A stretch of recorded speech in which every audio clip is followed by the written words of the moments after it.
Mr. Alden Richards and Miss Catherine Bernardo abay usap-usapan patungkol sa hindi pagsipot no dito po sa pag-usapan natin ito dahil trending at pinag-uusapan na naman po sa social media si Catherine Bernardo at Alden Richards na tila baga nag-iiwasan daw di umano at dinedma pareho sa awards no. Yan po ang usap-usapan at mamaya ipapaliwanag ko po sa inyo kung bakit po ito po ngayon ay trending. Missing in action, dalawang bida sa Takilya, special awardees ng 73rd FAMAS na sina Catherine Bernardo at Alden Richards. Ang ganda-ganda pa naman ng parehong intro sa kanila pero wale sila para personal na tanggapin ang kanilang award.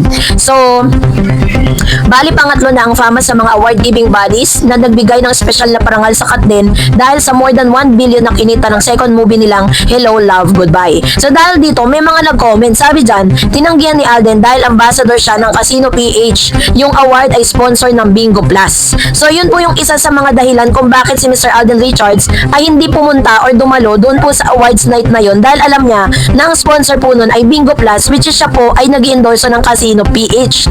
Kaso nga lang, syempre, hindi rin maiiwasan ang mga nagque-question ngayon or nadi-disappoint dito kay Alden. Sabi ni po ni Joel Galang, it's quite disappointing that stars like Alden who project a clean image endorse gambling. Legal or illegal, it's not a good practice to engage in every Filipino na ganito nga. So, hindi natin masisisi yun kung bakit ganun yung kanyang komento, diba? Which is, minsan realidad, tama naman that kailangan mo mag-endorso. Kabilang pa sa mga dahilan din ni Miss Catherine Bernardo, possible na kaya rin ayaw niyang umatin doon dahil alam niya na ang nagbigay ng award at nag-sponsor nito ay galing sa sugal. Alam natin na hate ni Catherine ng sugal at ayaw na ayaw niya po kahit po mga milyon or bilyones pa ang ialok sa kanya na mga online gambling na yan, hindi niya po papatusin dahil ayaw niya. Di ba kung may tatandaan po ninyo, meron po mga video si Miss Catherine. Nandun sila sa casino. Tinanong niya yung kanyang mga fans, nag-casino kayo, nagsugal kayo? Nang sinabi niya, hindi po, ayan. So, natuwa siya. Which means, marami pong nag-o-offer kay Catherine Bernardo na mag-endorso nito, pero never po niyang tinanggap. So, isa yan sa mga nakikita nating dahilan kung bakit wala po silang dalawa dito po sa awards night. Sabi dyan, nadaluhan at parehong personal na natanggap ni Alden ang box office award niya mula sa Box Office Entertainment Award ng Guillermo Mendoza Memorial Award noong June 28 at Edis ng Society of the Philippine Entertainment Editors noong July 20. Walay naman si Catherine sa mga nabanggit na awards night at naintriga pa nga na parehong acceptance speech ng actor sa awards night na pinunta na hindi niya pinasalamatan o binanggit man lamang ang name ng Asia Superstar. Isa rin po sa mga nakikita nating dahilan kasi nga di ba nung umatin si Alden naging issue. Ngayong hindi rin siya umatin naging issue din. Kaya po much better wag na lang talagang pumunta.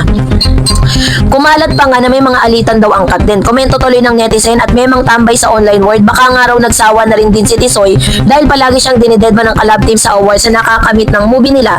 Kaya deadma na rin siya sa PAMAS. Parang nag-iiwasan nga raw ang dalawa. Nakakaloka. Pero to the rescue naman ng fans si Alden dahil nitong Biyernes ng tanghali ay trending ang mga photo ng Kapuso actors. Spotted kasi ang aktor na kumain pa sa isang Korean barbecue restaurant sa Clark, Pampanga at ang mismong sokmed ng aktor niya ay makikita ang photo niya kasama nga mga kabatch 82 at kaklase niyang nag-aaral maging piloto sa Alpha Aviation Group.